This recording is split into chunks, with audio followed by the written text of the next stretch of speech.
شما اولین قومی هستید بر روی زمین که حکومت ولی معصوم خواستید. موسی گفت خدا قبول کرده، یا الله باید بریم. به کجا؟ به زمین موعود.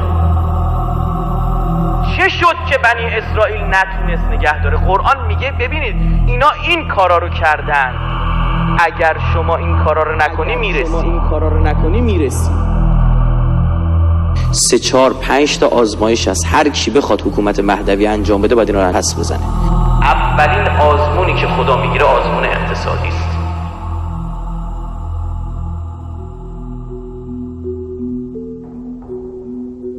آقایی که شما باشی من و سلوا رو میخوندن، دایره تنبک زنون به سمت زمین موعود. هی انقلتا شروع شد رفتن. موسی جانم عزیزم، این یارو این زمینه کی میرسیم حالا؟ گفت صبر کنید، اگه مثلا بگم تا 20 روز دیگه آزمون چی میشه؟ فایده نداره. 20 روز خودش نگه میداره، حقیقت وجودی خودشونشون نداده، باید آزمون شکم ازت بگیره. قوم طالوت چی شدن؟ رسیدن سر آب، گفت اینا نباید آب بخورن. دیدی؟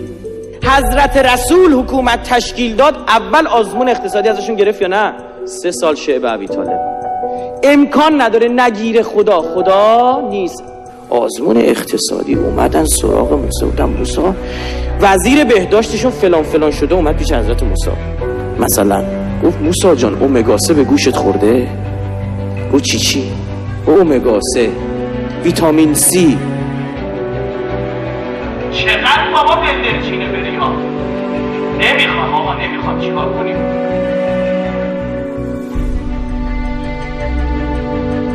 عزیزم سوء تغذیه‌ای در کار نبود، هوس غذایی. حضرت موسی گفت ببین تو اردوی الان دارم بهت چی میدم؟ تون ماهی. برسیم محل استقرار، تو اتوبوس داره میرین آقا، برسیم به خدا قسم چلو کباب بهت میدم. بذار برسیم کار بخوره به اون شکمت ان شاء الله. اون نه شرمندتم موسی جان، عمرن از جام تکون نخورم. عمرن رو تو قرآن میبینی چجوری میاره؟ لن. گفت لن نصبر علی طعام واحد. شرمنده اخلاق ورزشی تم موسی جان، صبر نمی کنیم بر غذای واحد. گفت بابا میرسید. گفت حالا چی میخواید؟ فدع لنا ربک یخرج لنا مما تنبت الارض من بقلها و قصائها و فمها و عدسها و بصلها.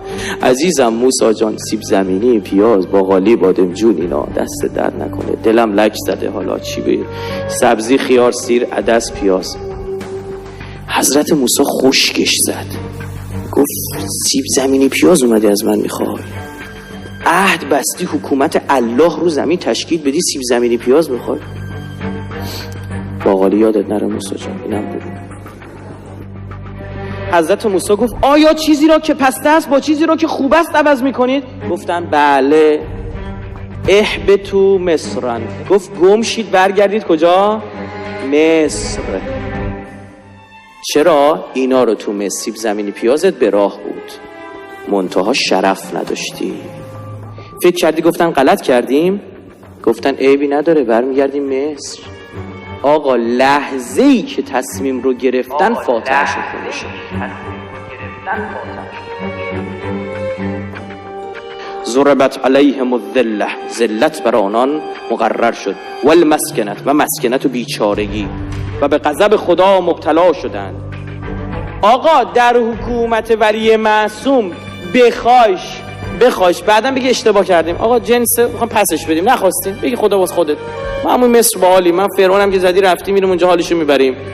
شرمنده دیگه به حالت قبلی بر نمیگردی. برای چی؟ خدا نعوذ بالله هیچ نیازی به انتقام کشی نداره ها، برای اینکه فرصت سوزی کردی از بقیه بشریت. آقا من و سلوا پرید رفت، ابره پرپر، آبم ازشون گرفته شد، میخواستم برگردن سمت مصرم نمیتونستن. گفتن غلط کردیم موسی.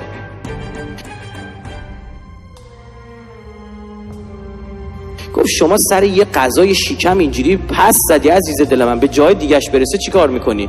گفت نه غلط کردیم فلان. گفت باشه بریم. حضرت موسی واسطه شد بین اینا، خدا بخشیدشون. گفت منتها بقیه راهو چجوری باید برید؟ بدون اونا. آقا گشنگی کشیدن رفتن. ملخ تو بیابون میگرفتن میخوردن، ریشه گیاه از زیر زمین بیرون میکشیدن بکنن، به هزار بدبختی راه ادامه دادن، در حالی که میتونستن مثل بچه آدم راحت برن و رسیده بودن. کما این که رسیدند به زمین مقدس، دیوارهاشو دیدن.